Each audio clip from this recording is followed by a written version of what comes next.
De volta já aqui com Bem Assim, a gente já começa agora esse bloco com muita informação, tá? Vamos dar uma olhadinha no portal gazetaweb.com, saber o que está rolando por todo o nosso estado. Ontem foi um dia bastante agitado, né? O pessoal comentou do TV Mar News. Ontem foi um dia de convenções partidárias e apresentação dos candidatos ao governo de Alagoas. Eleições acontecem já, né? Esse ano, em outubro. Vamos dar uma olhadinha aqui, ó.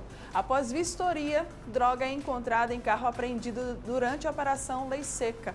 Dupla tentou resgatar entorpecentes. O presidente do Detran chamou a ação de ousada. Olha só, pessoal, quer mais detalhes aqui dessa história? Achei bastante interessante.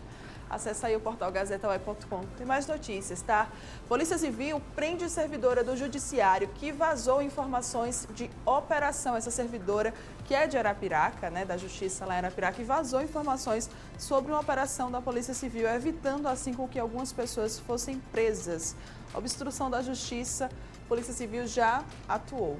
Tem mais detalhes, tá, ok? Olha só, MPC e MPE, Ministério Público de Contas, Ministério Público Estadual, cobram da SMTT informações sobre adequações da frota, né, dos ônibus aqui em Maceió.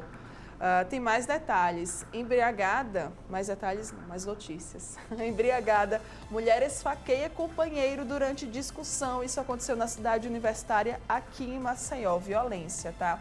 E olha só, pós-convenção política, Renan Filho, né, nosso governador, atual governador, confirma a exoneração do secretário de Agricultura.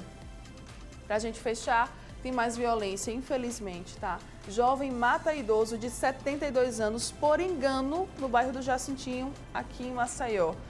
E para a gente encerrar, motocicleta colide com ônibus e jovens morrem em Colônia Leopoldina, interior, infelizmente, né? Se você quiser saber mais detalhes sobre essa e outras notícias, basta apenas acessar o portal gazetaweb.com. Lembrando que lá você não só encontra matérias, notícias de Alagoas, não, tá? Da capital e do interior. Também tem matérias nacionais, internacionais, celebridades, esporte, entretenimento, enfim. Tudo que você quiser ver, é só você acessar que você consegue conferir. Ok, pessoal? Agora é o seguinte, também vamos continuar nessa onda aí de informação. Uma pesquisa foi divulgada e que os idosos, eles são um grupo de pessoas que mais estão se endividando. Viderlan Araújo traz mais informações sobre esse assunto. A inadimplência dos idosos, embora não seja a faixa mais elevada, foi a que mais cresceu nos últimos 2 anos. Segundo dados do Serasa Experian, em junho deste ano, 35% dos brasileiros com mais de 61 anos de idade estavam com contas atrasadas. Se comparado ao mesmo período de 2016, a inadimplência desse público registrou um crescimento de 2,6 pontos percentuais. Nesse momento que você tem uma alta taxa de desemprego também, muita gente acaba voltando para a casa dos pais ou para a casa dos sogros, que são a casa das pessoas mais idosas nesse caso. Muitos idosos, então, têm as suas aposentadorias e começam a ajudar os familiares. Só que nesse momento que ele começa a ajudar os familiares, também aumenta o custo de vida dele. Precisa de mais medicamentos, vai mais para a parte médica, fazer seus exames, suas revisões. Então, ele tem um aumento de custo de vida dele, no momento em que ele começa a ajudar também os seus familiares. Isso daí faz com que a renda disponível dele fique menor. Em qualquer momento que aconteça um tipo de distúrbio, ele começa então a se endividar mais e a ficar inadimplente. A faixa etária mais inadimplente continua sendo a dos adultos entre 36 e 40 anos, com 47,3% dos brasileiros inadimplentes. No entanto, observa-se que nos 2 últimos anos a fatia de adultos inadimplentes cresceu muito menos do que a dos idosos. Como é que estão as suas finanças com tudo isso? As minhas finanças estão boas, graças a Deus, porque eu não sou estragado, eu controlo, né? Eu sou aposentado, eu controlo as minhas finanças. Mas você já precisou recorrer a algum tipo de empréstimo financeiro? Já, e fui atendido muito bem, aquele que desconta no ordenado. Aquele foi bom. Graças a Deus foi bom, já paguei, já terminei de pagar. A gente tem que ter uma certa educação financeira para poder viver, porque tem pessoas que às vezes ganham 1 milhão e não sabem gastar e vivem numa dificuldade pior que uma pessoa que ganha 10 mil. Então a pessoa tem que se educar ou se reeducar para poder ter uma vida mais ou menos equilibrada. Dona Dalzete, explica pra gente, como é que anda a sua finança? Está tudo em ordem? A gente está cansado de ouvir que o cenário aqui no Brasil hoje é de crise. Como é que anda a sua finança? Está tudo em ordem? O meu está bem. Tá, né? A senhora já recorreu a algum tipo de instituição financeira para poder pagar as suas dívidas em algum momento? Não, Nunca precisou? nunca. Graças a Deus, né? Graças a Deus. Um outro detalhe importante fica por conta também do número de registros considerados nessas compras feitas em 4 para cada CPF e para cada pessoa um valor médio de R$ 4.426 de dívidas contraídas e casos não solucionados. Sem alternativas, a opção fica por conta das financeiras, que oferecem vantagens para os idosos e que contribui de uma maneira direta para um descontrole econômico em determinadas situações que só alavanca na economia o número de inadimplentes que só tem crescido nos últimos anos. Se forem dívidas de curto prazo, o ideal seria para o idoso tentar algum tipo de empréstimo. O empréstimo consignado talvez seja a melhor opção para poder alongar essa dívida, tá? E quitar essas obrigações. Então, o salário disponível dele vai ficar maior naquele período de tempo do que ele permanecer com dívidas altas de curto prazo. Agora, esse empréstimo ele tem que ser utilizado para poder se reajustar.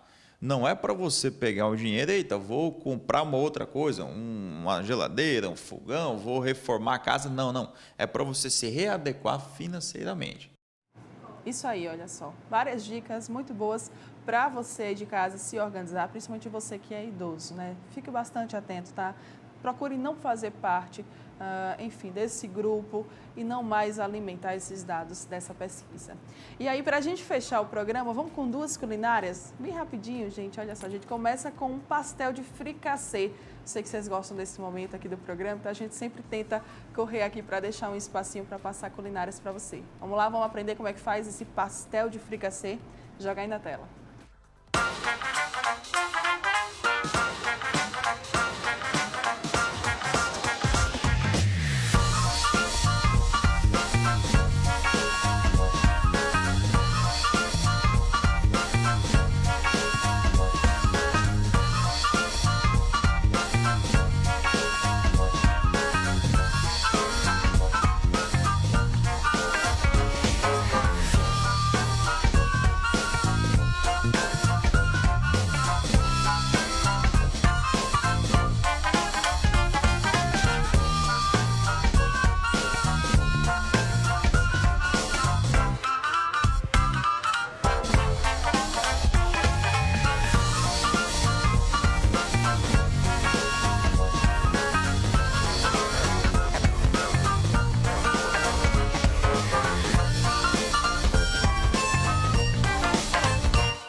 Olha aí, pessoal, me arrumando aqui.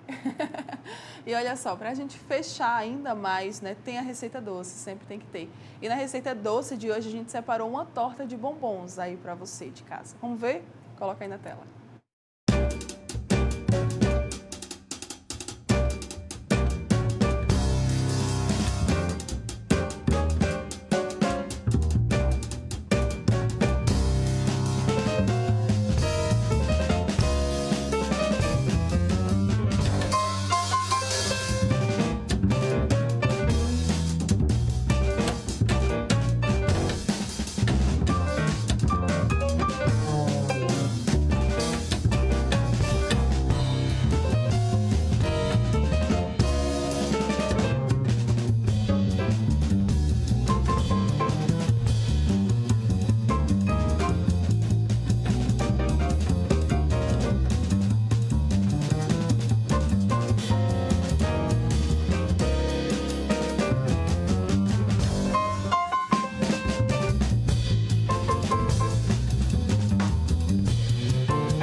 Isso é um absurdo, viu? Isso deveria ser censurado. Se eu tivesse visto isso antes, eu não teria deixado passar aqui. Tô brincando. Eu gosto, gente, eu amo. Queria ter coragem para saber fazer em casa. Mas enfim, vida que segue, né? Já dizia o poeta. Seguinte, olha só, antes da gente encerrar, beijos, tá? Eu prometi que eu ia mandar beijos, eu vou mandar beijos. Dona Rosilda do Poço, que sempre tá aí acompanhando a gente. Grande beijo, muito obrigada, tá? Pela sua audiência. Inês, lá da Pajuçara, sempre tá aqui ligadinha com a gente. Isoélia também da Pajuçara, sempre ligadinhas, né? E as irmãs juntinhas aqui, juntinho com a gente. Muito obrigada mesmo pela audiência de vocês. Grande beijo. Comecem a semana muito bem. E aí, para a gente encerrar o programa, né, nós vamos ter a mensagem do psicólogo Carlos Gonçalves, né? Toda segunda-feira a gente sempre gosta de passar aqui aquela mensagem para vocês começarem a semana com tudo. E eu vou aproveitar e já vou me despedindo, tá? Um grande beijo para todo mundo aqui que está ligadinho com a gente, que nos acompanha de verdade. Muito obrigada mesmo, tá? Por todo o carinho de vocês. A gente se encontra amanhã, 9h30 da manhã, tem mais programa Bem Assim aqui na telinha da TV Mar. E eu estarei te esperando desde já, tá? Já saio daqui, já começo a pensar no programa de amanhã e já começo a te esperar, ficar ansiosa pra gente se ver de novo. Muito obrigada mesmo pela companhia, pela presença maravilhosa segunda-feira para vocês e um maravilhoso começo de semana. Beijo, tchau, tchau.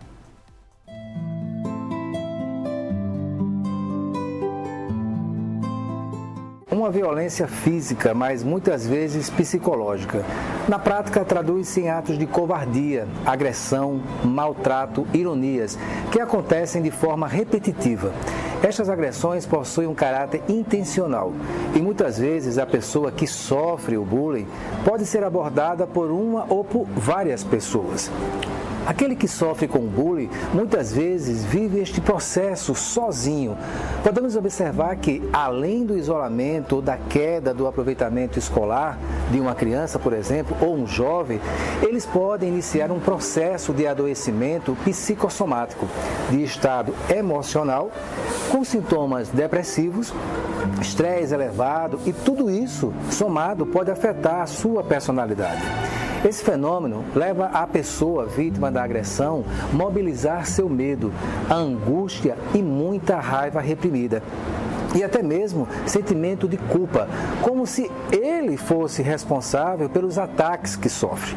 Muitas vezes não há denúncia, pois o agredido tem medo de ser ainda mais perseguido e o agressor vale-se deste silêncio como proteção e anonimato.